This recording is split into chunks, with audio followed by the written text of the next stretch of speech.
श्रीगणेशाय नमः। किं विचार्य बृहद्धामा परमः कोपो मुनिः अब्रवीऋषि कन्यां ता तन्मे ब्रूहि तपोनिधे। सूतुवाच नारदस्य वचः श्रुत्वा प्रोवाच बदरीपतिः दुर्वासो वचनं गुह्यं सर्वेषां हितकृति ध्वजाः। नारद जी बोले, हे तपोनिधे, परम क्रोधी दुर्वासा मुनि ने विचार करके उस कन्या को क्या उपदेश दिया, सो आप मुझसे कहिए। सूत जी बोले, हे द्विजो, नारद का वचन सुन समस्त प्राणियों का हित कर दुर्वासा का गुह्य वचन बद्री नारायण बोले। श्री नारायण बोले, हे नारद, मेधावी ऋषि की कन्या के दुख को दूर करने के लिए कृपालु दुर्वासा जी ने कहा, वह हम तुमसे कहते हैं, सुनो। दुर्वासा बोले, हे सुंदरी, गुप्त से भी गुप्त उपाय मैं तुझसे कहता हूँ। यह विषय किसी से भी कहने योग्य नहीं है, तथापि तेरे लिए तो मैंने विचार ही लिया है। मैं विस्तार पूर्वक न कहकर तुझसे संक्षेप में कहता हूँ। हे सुभगे, इस मास से तीसरा मास जो आवेगा वह पुरुषोत्तम मास है। उस मास में तीर्थ में स्नान कर मनुष्य भ्रूण हत्या से छूट जाता है। हे सुंदरी, कार्तिक आदि 12 मासों में इस पुरुषोत्तम मास के बराबर और कोई मास नहीं है। जितने मास तथा पक्ष और पर्व हैं, वे सब पुरुषोत्तम मास की 16वीं कला के बराबर भी नहीं है। वेदोक्त साधन और जो परम पद प्राप्ति के साधन हैं, वे भी इस मास की 16वीं कला के बराबर नहीं है। 12,000 वर्ष गंगा स्नान करने से जो फल मिलता है और सिंहस्थ गुरु में गोदावरी पर एक बार स्नान करने से जो फल मिलता है, हे सुंदरी, वही फल पुरुषोत्तम मास में किसी भी तीर्थ में एक बार करने मात्र से मिलता है। हे बाले, यह मास श्री कृष्ण का अत्यंत प्यारा है और नाम से ही यह भगवान का स्मारक है। इस मास में पुरुषोत्तम भगवान की सेवा पूजा करने से समस्त कामनाएं सिद्ध होती है। अतः इस पुरुषोत्तम मास का तो शीघ्र व्रत कर पुरुषोत्तम भगवान की तरह प्रसन्नतापूर्वक मैंने भी इस मास की सेवा की है। एक समय क्रोध से मैंने अमरीश राजा को भस्म करने के अर्थ कृत्या भेजी थी। सो हे बाले, तब हरि ने जलता हुआ सुदर्शन चक्र मुझको ही भस्म करने के लिए उसी समय मेरे पास भेजा। तब पुरुषोत्तम मास के व्रत के प्रभाव से ही वह चक्र हट गया।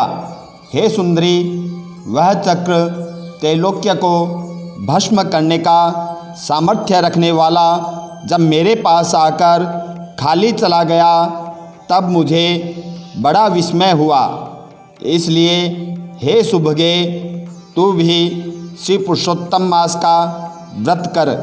इस प्रकार मुनि कन्या को कहकर दुर्वासा ऋषि ने विराम लिया। श्री कृष्ण जी बोले, हे राजन, दुर्वासा का वचन सुन भावी की प्रबलता के कारण असूया से प्रेरित वह कन्या मूर्खतावश दुर्वासा से बोली। बाला बोली, हे ब्राह्मण, हे मुने, आपने जो कहा वह मुझे रुचता नहीं है।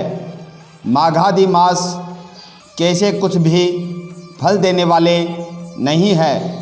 कार्तिक मास कम है ऐसा आप कैसे कहते हैं, सो कहिए। वैशाख मास सेवित हुआ क्या इच्छित कामों को नहीं देता है।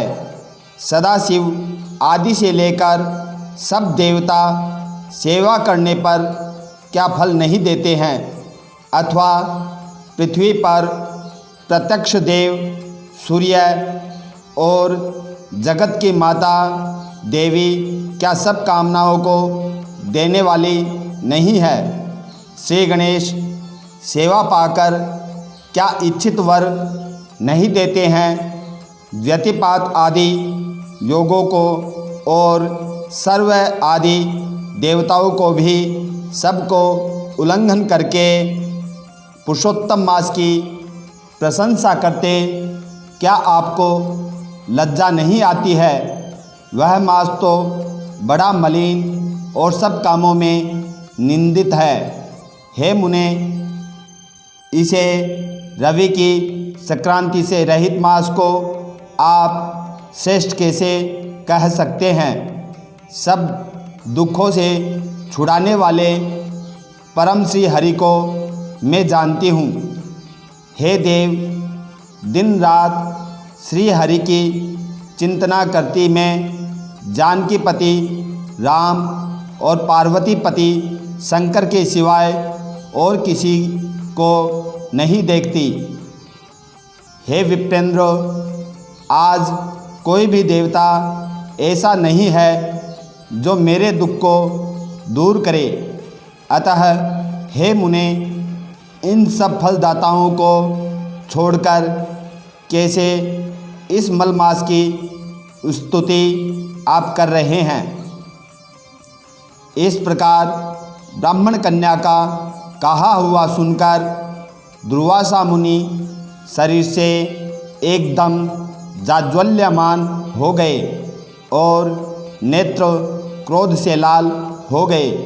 इस प्रकार क्रोध आने पर भी कृपा करके मित्र की कन्या को शाप नहीं दिया और सोचने लगे कि यह मूर्खा है, हित अनहित को नहीं जानती है, अभी बुद्धि इसकी पूर्ण नहीं है।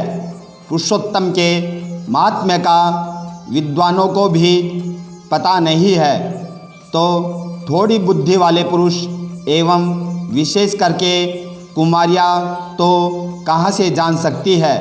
वह कुमारी कन्या माता पिता से रहित दुखाग्नि से जली हुई है, अतः अति उग्र मेरे शाप को कैसे सह सकती है।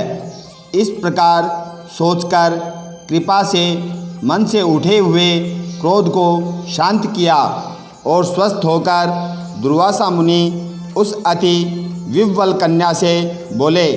दुर्वासा बोले, हे मित्रपुत्री, तेरे ऊपर मेरा कुछ भी क्रोध नहीं है।